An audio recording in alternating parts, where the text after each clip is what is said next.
रहनुमा मुस्लिम लीग नून हनीफ अब्बासी मीडिया से गुफ्तगू कर रहे हैं, आइए आपको बराह रास्त लिए चलते हैं। अपनी हैसियत रखता है उसको कमजोर करने की हर कोशिश को नाकाम करेगी।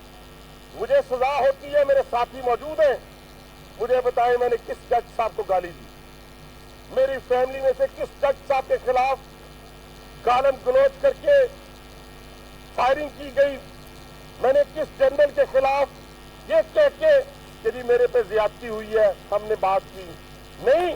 25 साल कैद कबूल की और उस अल्लाह ने हिम्मत दी, हंसते हुए उन कैद खानों में गए, मेरे बाकी साथी गए, मेरा लीडर मियां नवाज शरीफ गया, मरियम नवाज साहबा गई, शहबाज शरीफ गए, हमजा शहबाज गया, सारे साथी गए।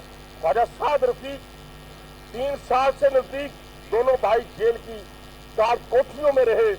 मेरे भाइयों, मेरे दोस्तों, मुझे बताएं कि हमने कहा कि ये अदारे नहीं रहने चाहिए। आज दुश्मन की साजिश को कामयाब करने के लिए मासूम ज़हनों के अंदर, रात कदूसी साहब, मासूम ज़हनों के अंदर वो एक सरायत कर रहा है, एक ऐसी चीज सरायत जहर कर रहा है, पॉइजन, कि वो अपने इदारों के खिलाफ खड़े हो जाए। मैं कभी इतना खुल के ना बोलता, लेकिन क्यों ना बोलूं? क्यों? हम मुनाफिक हैं? हम पाकिस्तानी नहीं है? हम इस पाकिस्तान से हमारी मोहब्बत है, हमारा प्यार है, और ये इंस्टीट्यूशन जितने भी हैं वो पाकिस्तान की सालमियत के जामिन है। अब हम सबको खुल के बोलना होगा। अगर ये वक्त हमने गवा दिया और मसलतों का शिकार रहे और अपनी अपनी दुश्मनियां निकालने की कोशिश करेंगे, तो याद रखें ये शख्स एक एजेंडे के तहत है।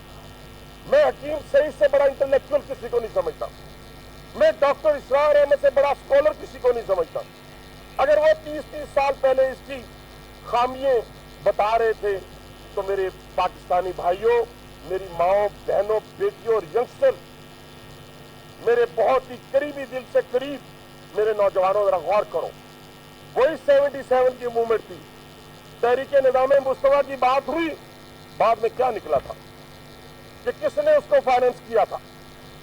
इस मुल्क के जमहूरी अदारे हो, इस मुल्क की फौज हो और इस मुल्क की अदालतें हो, जैसा निज़ाम है, जिस तरह का निज़ाम है, अगर इस निज़ाम को हम अपनाएंगे नहीं, इस पे चलेंगे नहीं।